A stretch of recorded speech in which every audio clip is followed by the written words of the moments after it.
Well, hello there, everyone. This is Mazske Finance, and it is Wednesday, June the 8th in the year 2022. And I have the same very special guest with me, helicopter pilot Caleb. And we're going to talk about a little bit about how Caleb started his journey into his investing career. So first of all, Caleb, how are you doing today?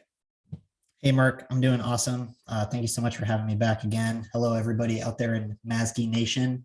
It's going to be a great episode. Let's do this. All right, sounds good. Well, Caleb, let's travel back in time just a little bit because you attended the same college my boys attended. And the very first time you and I met, correct me if I'm wrong, but I believe it was during Christmas time while you and my son were in college and you're in two different grades, shall we say. And I think it was in the year 2015. Does that sound about right to you? Yep. Yeah, I think that's the first time that you and I bumped into each other. Your son Alex and I were cross country and track teammates. And so I dropped him off at your place on the way south for Christmas break. Sounds good. So at that point, you were approximately 20 years old? Yeah, 20, just about to turn 21. Okay. So, and how old are you right now? I'm 20, what am I, 27. 27. All right. So that first time I met you, you were 20. How did you have many investments, or were you just getting started investing, or where were you at in your investing journey? So at that point in time, I had like maybe a couple $1,000s to my name from the previous, let's say the previous like 8 years of having odd jobs, and then eventually being at the Coast Guard Academy, where we got paid like $200 or $300 a month for our stipend. And prior to that, I had worked for / owned a tree service with my dad and my brother for a few years in high school. I did landscaping, odd jobs, shoveled manure, shoveled gravel, and worked around people's pools. Just general like chainsaw, string trimmer, like shovel and wheelbarrow type stuff. And I was always really careful with my money. Like in high school, after track practice, like I'd go out with my friends to our favorite Mexican place, and we would eat like free chips and salsa and drink water, and then tip a couple bucks. Or like maybe one of us would get a meal or something like that. But we were just, I was always pretty careful with my money, even when I had a little bit of it. And then especially obviously when I didn't have any. And I remember as like, let's say 16, 17, 18-year-old, I remember wanting to invest. Like it was interesting to me because I had, let's say maybe a few $100s as a 17-year-old that I was like, I wish I could invest this somehow, but I don't know how. And I don't know anyone that knows how. And it sounds so simple now because it's like, just Google it, dude. I don't know why I didn't think of that. But at the time, my only friend who mentored me at the time, who was an adult, he actually worked for like an investing company. I think looking back, it must have been some kind of like hedge fund kind of thing. And he was like, well, the minimum investment for what I do is usually 10,000. And to me, it might as well have been 10 million. That was like never anything I could even dream of. And so I was like, okay, I guess you have to have a lot of money before you can start investing. Fast forward a couple of years, freshman in college, I Googled enough to figure out the very, very base level of like, what is an IRA? What is a traditional and Roth IRA? And then quickly forgot what the difference between the two was. And I walked down to the Navy Federal that was on base at the Coast Guard Academy. And I told them I wanted to open a Roth IRA. So they had me sit down like with a pen and physical piece of paper and fill out an application, opened this account, put $500 in it, which is probably half of my net worth at that point in time. And I thought I was done because I didn't know that you had to then invest that money. And it just ended up sitting for, I don't know how long, like years, and I forgot about it. Fast forward to 2015. I'm at your house. Me and Alex are going to crash there. And then I was going to continue on to my parents' house further south. I think you tried to talk to me about stock investing because at the time you were an experienced investor. I had friends that I thought were stock investors, but they had a Robinhood app, and they're, kids that have like $200 in an account and just gambling it away in Robinhood. And that was kind of what I thought stock investing was a little bit. So wasn't super interested. Fast forward another year. And I think I stayed at your place again for the same reason with Alex. And at that point, I had opened a USAA Roth IRA with more success this time. I used student loans to fund my Roth IRA, which I took out. I had taken out a $36,000 loan my junior year, which they called it a starter loan, but basically it's just like a student loan and you just buy a car with it. I didn't buy a car. I put all of it into 2 years worth of Roth IRA, which was 11,000 at the time, and then mutual funds. And I just had like a USAA free financial advisor sit me down, and we went through like the different options. And then he sold me some high fee mutual funds, and I put those in my accounts with my borrowed money. So then the next time when I saw you, I think you tried to talk to me about individual stocks. And I'm guessing I probably was like a little more interested, but still didn't really know anything about it. And then I guess that brings us up from the beginning all the way back up to the question you asked, which was what was my like situation at that point. So 2015, 2016-ish, still approximately net worth zero, because I had debt, but I also had investments that were pretty much equal to the debt that I took out. So that's where I was at then. All right, that sounds good. Because I still remember that first time I met you. We're standing in my kitchen talking, and who knows, either that time or maybe next time there, I probably made a comment to you about the room you're going to be sleeping in. It's in my basement, but I call it my Netflix paid for basement because I had sold Netflix stock and renovated that basement with the money I got from the Netflix stock. So, but anyhow, when you graduated from college, that was in the year 2017, correct? Yep. All right. So if we look at when you graduated and you commissioned as an officer in the United States Coast Guard, right? I did. Yep. All right. So at that point, financially, where were you? Like, how much money did you have to your name, let's say? So actually, I didn't start tracking my net worth consistently until about 2 years ago. But just looking very approximation, when I graduated, I was like around $0 to $10,000 in net worth. And honestly, I attribute pretty much 100% of that just to the fortuitous time in which I started investing. As we've been on this bull run really since probably 2010 or so, getting in any time in that time frame, like just buy any investment and it's almost like you can't lose, at least in hindsight. And so the money that I had borrowed and invested had gone up a good amount in value just in those couple of years. That was really the only source of any invested net worth to speak of. And then even during the academy, I continued being pretty careful with my money compared to my peers. Like people would spend a lot more than they should have on a car with that borrowed money. People would go out to eat a lot and buy a lot of beer and stuff like that. And this is like, we're all getting paid the same. And what we're getting paid, it was like not very much. It was, I think, like $200 to $300 a month for the first 2.5 years. And then it doubled for the last 1.5 to 2 years.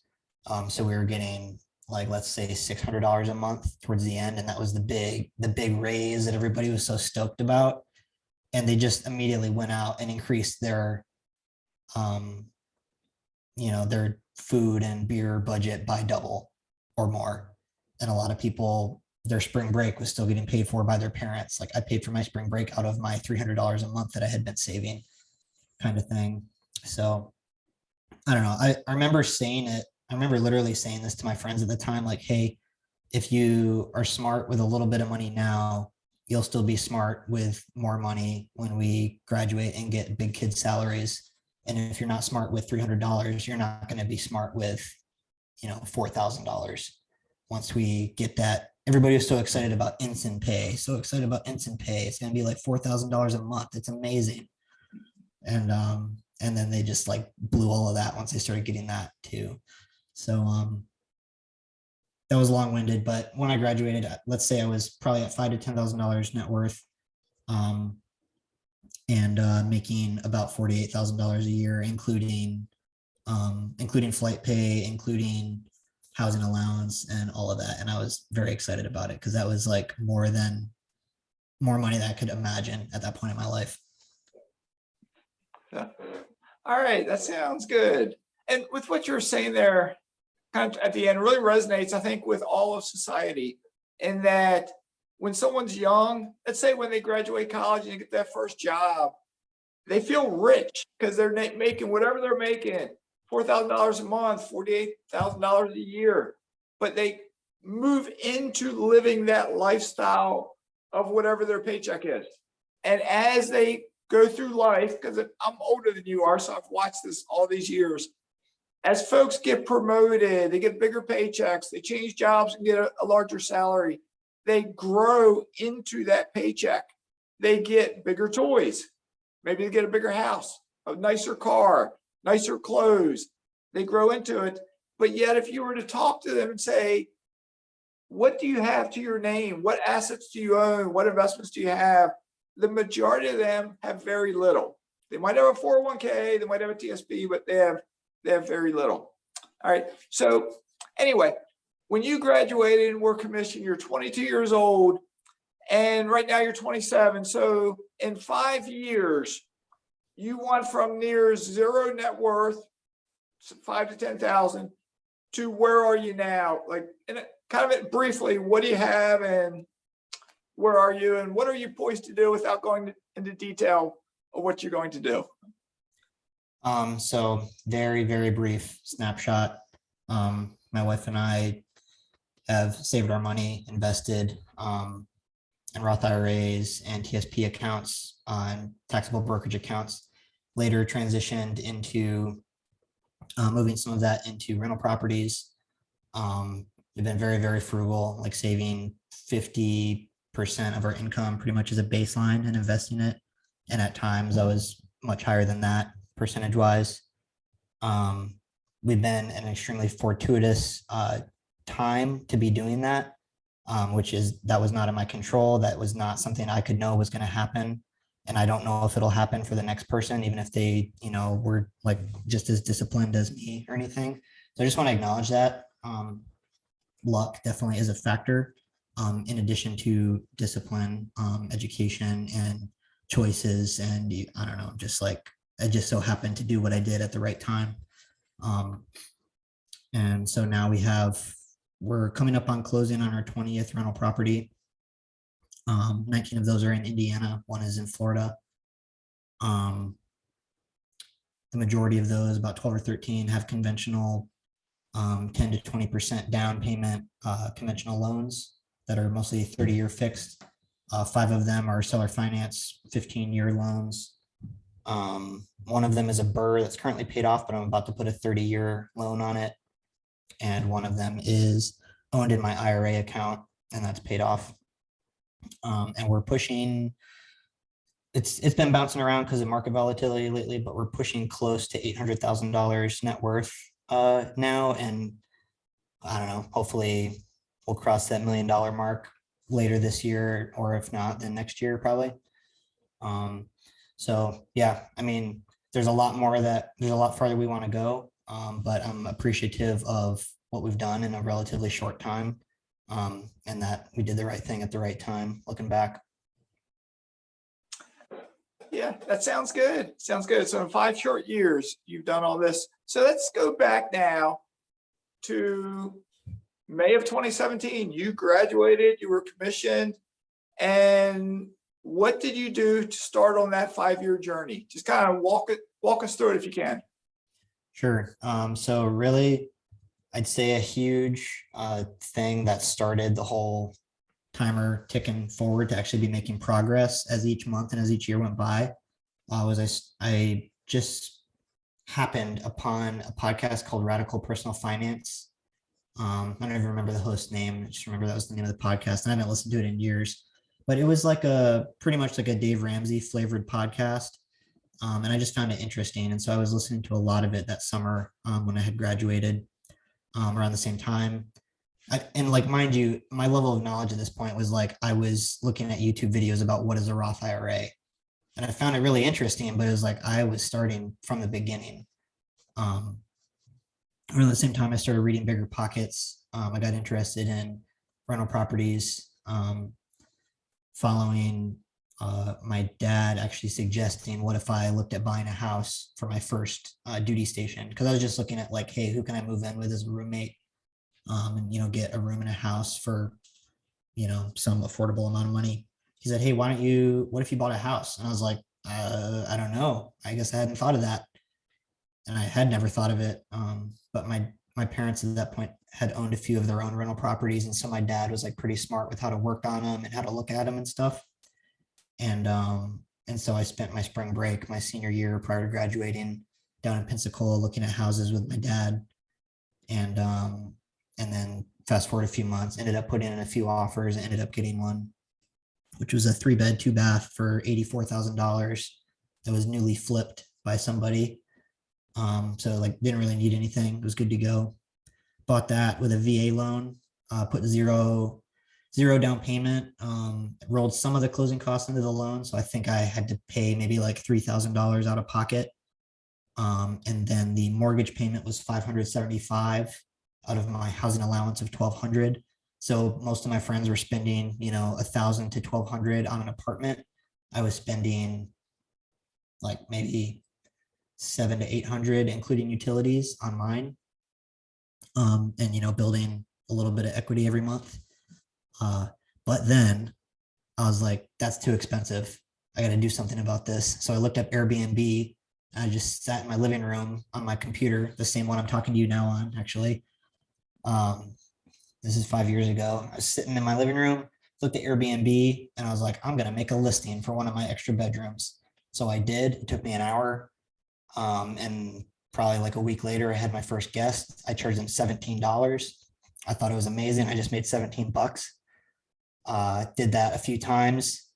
And then I was like, it's time to buy nicer sheets. And so I went and bought like $20 Walmart sheets that were nicer than whatever the extra set I had was. And then I raised the rent to $19, and it kind of went like that. And then like I bought some furniture. I ended up going on Facebook Marketplace and getting like a used queen bed. And then I went on Amazon and bought a watertight like mattress cover zipper thing so that it wouldn't be gross. And every time I made like the next 20, the next 22, the next $25 from Airbnb, I just bought more Airbnb stuff until I had 2 bedrooms that were actually set up decently, decent adequacy, I guess, instead of just being like a mattress on the floor, which I think is probably what I started with at the very beginning. And then it got to the point where like I had been doing this for several months and I didn't really feel like talking to people as much, like the social energy of like being an Airbnb host in person. And so I just ended up crashing at my friend's house all the time when I had people staying at mine. And so I was like, I'm already not there. Why don't I just change the listing from a private bedroom to an entire house? I'll just lock up my 1 bedroom and then leave them with the remaining 2 bedrooms and 1 bathroom. I guess I'm getting long-winded about the Airbnb thing. Point is, I reinvested in the business. I got better at it. That became very profitable, and I was living for free in my house. That's basically that. As well, I was very frugal and just like every other way imaginable. And between all of that, I think my net living expenses at the time were like probably under $20,000 a year. So even on a $48,000 salary, I was saving like over half of it, maybe 60, and even pushing towards 75% of that because of that supplemental income from Airbnb that was sort of like covering a big portion of my actual living expenses, if you want to look at it that way. So during that time, reading Bigger Pockets, listening to podcasts, also discovered the Choose FI podcast about a year after I had commissioned. And that sort of opened my eyes to the concept of financial independence, which I never like had heard of. I didn't know about, and I hadn't framed my mind around what I was trying to work towards with all this frugality. It just was natural to me to do so. But then discovering a community of people that were like maxing out 401ks and IRAs and had a goal associated with doing that, of, the goal being financial independence and like a tangible plan of how to do it once you have enough invested. I was like, oh, now I get it. I'm going to do that. So pretty much it wasn't too hard to just start transitioning into investing heavily in TSP and IRA, which then I eventually got my wife on board with doing the same. She's also a Coast Guard officer. And by like a year after that, so probably two-ish years after we were both officers, we were maxing out 2 TSPs, which is the same as like a 401k, and 2 Roth IRAs every year, and saving more in a taxable brokerage on top of that. So I forget what your question was like 5 minutes ago before I started talking. But basically we were super frugal, had a side hustle, and invested a lot of money out of, what started out as relatively modest salaries and have ticked up over time. All right, that sounds good. And from what you just told us, then you brought us to about the 2-year point, right? From 2 years from graduating from college. Yeah, probably about 3 years. That covered about 3 years from the time I graduated. And it sort of leads up until like around the time that you talked me into buying my first Indiana property 2 years ago. Okay, gotcha. So when you graduated from the Coast Guard Academy, you were 22 years old. So by the time roughly those 3 years were finished, you were about 25 years old. And yep, you and your wife had TSPs. Each of you had a TSP and each of you had a Roth.